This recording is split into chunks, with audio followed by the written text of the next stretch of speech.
Təgvir surəsi Məkkədə nazil bolğan, cəmi 29 ayət. Nəhayət şəfqətlik və mehriban Allah'ın ismi bilan başlayman.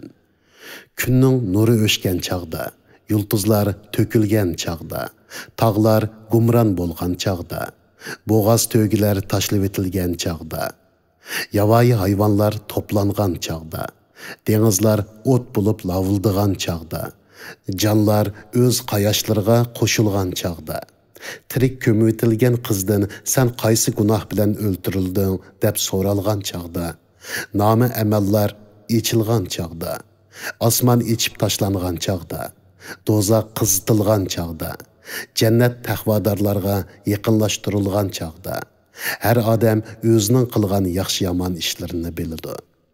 Kunduzi yoshirung'uchi yulduzlar bilan, patadigan vaqtida yoshirindigan yulduzlar bilan qasam qilaman. Qarong'ulikqa cho'mgan kechi bilan qasam qilaman. Yo'rishqa boshlagan subi bilan qasam qilaman. Qur'on haqiqatan Allohning izzatlik bir elchi orqali nozil qilingan so'zidir. O elchi kuchlikdir. Allohning dargohida martabalikdir.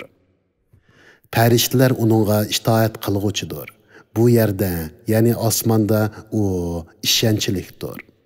Sizlarning hamroyinglar, ya'ni Muhammad alayhissalom majnun emasdir. O, ya'ni Muhammad alayhissalom Cibrilni haqiqatan ro'shan ufqning sharqida ko'rdi. O, ya'ni Muhammad alayhissalom g'aybni tabliq qilishda bexil emasdir. O, ya'ni Qur'on qo'g'landi shaytonning so'zi emasdir. Qayerga borsizlar? O, ya'ni Qur'on butun ahli jahonga nasihatdir.